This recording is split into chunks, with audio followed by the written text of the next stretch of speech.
السلام عليكم، نتمنى تكونوا بخير وعلى خير. اليوم جيت نشارك معكم واحد الزيت اللي نقدروا نقولوا معجزه. حيت الصراحه والله العظيم الا هو دقه بطله زوين غزال غزال غزال في هذا البرد هذا اللي حنا كنعرفوا دابا. فحنا في هذا الوقت هذا كلشي مريض، كلشي فيه الكحه، كلشي تبارك الله. زعما الله يجيب الشفاء للجميع يا ربي. هنايا شاركت معكم الزيت بخزامه والثومه كيجي واعر واعر واعر دقه بطله للكحه ديال الصدر. يلا ما نطولش عليكم، خليكم مع الفيديو باش تشوفوني كيفاش صاوبته.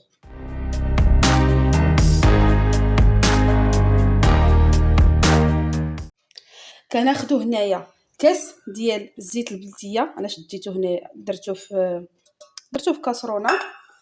عندي هنايا معلقه ديال الخزامه، ها نتوما كتشوفوا معلقه ديال الخزامه شديتها نقيتها مع 3 دروس ديال الثومه. الصراحه هاد الوصفه هادي والله العظيم الا دقه بطله. انا بعدا هي اللي كنصيب عليها، واخا نشرب الدواء واخا ندير اللي درت على حساب الكحه، هي اللي كتهمد ليا حلقي. كنشد هنايا كندير هذيك المعلقه ديال الخزامه،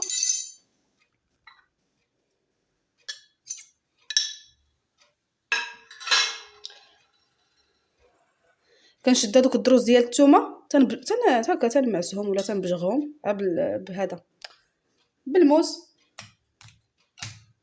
بحال هكا.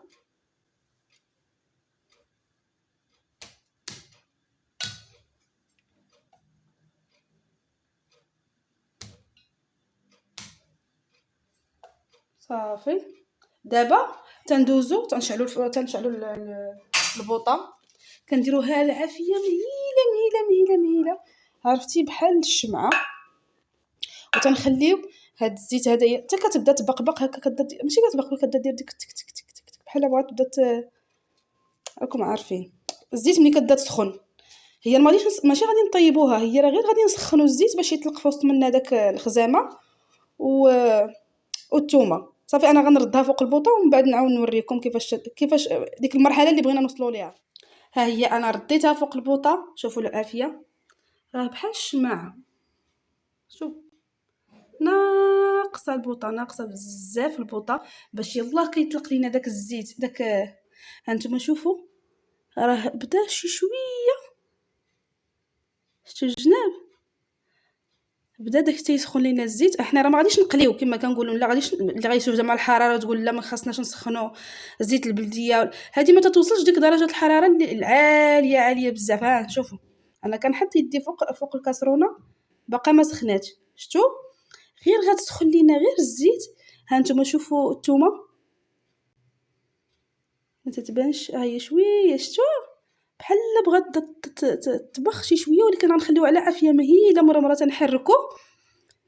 صافي من بعد ما كنطفيو البوطه كنخليوها واحد القسمين حتى كتبرد لينا الزيت، كتدفى لينا الزيت. من بعد تنصفيو من هاد الثومه والخزامه. ديك الثومه ما تتلاحش، ممكن تشدوها تاكلوها هكا اللي فيه الكحبه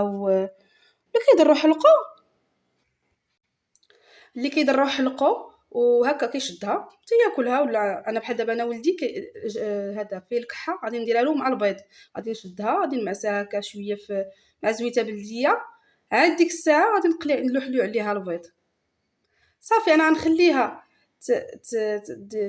تبقبق واحد شويه، غادي نزيدها واحد 2 دقائق وغادي نطفي ليها. شفتوها كي بدات تدير شويه الكشكوشه. صافي من بعد ما درت تلقات لينا ديك الخزامه مع الثومه كنخليوه قلت لكم يدفى، راه دفى واحد شويه. صافي كنشدوه تنديروه يا اما في زليفه كلي تتغل كتسد قريعه ديال الزاج. صافي وكتخليوه غير فوا كتبقى غير كتحسوا بحلقكم تجرح فيكم شويه د الكحه، كتشربوا واحد المعلقه هكا. عرفتي غزال حنا عارفين باللي الخزامه راه سخونه وفيها كتنقي الصدر، زعما كتكمد الصدر. اش اخر نتوما كنعرفوها حتى هي راه من بحال اونتي بيوتيك طبيعي. المهم لا هي ولا البصله، الثومه والبصله اونتي بيوتيك طبيعي راكم عارفينه.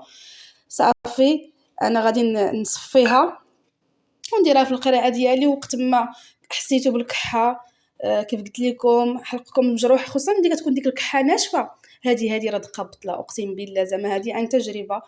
ملي كنت باقا بنتزوج باقا في دارنا، ماما كانت كدير لنا والله العظيم هي علاش تنصيب، هي والبصله حمراء عاود، حتى البصله حمراء ملي كتكون شادك ديك الكحه ناشفه وما كتبغيش كاع تطلق منك. وسبحان الله حنا عارفين ملي كيكون البرد وملي كتكون فيك الكحه، سبحان الله حتى كتبغي تنعسي حتى كتسخني عاد كتشدك ديك الكحه مزيان. البصله حمراء حتى هي دواء غزاله، تتحكوا ديك البصله حمراء تصفيو ليها الماء ديالها وتشربوا داك الماء ديالها مع شويه د العسل. قدرتوا تشربوه بوحده مزيان، ما قدرتوش كديروا ليه شويه د العسل الاحمر وتتشربوه حتى هي كتهمد الكحه. يلا خليت لكم الراحه، وإلا عجبكم الفيديو ما تنساوش ديروا لي جيم وبارطاجيوه مع اصحابكم وحبابكم.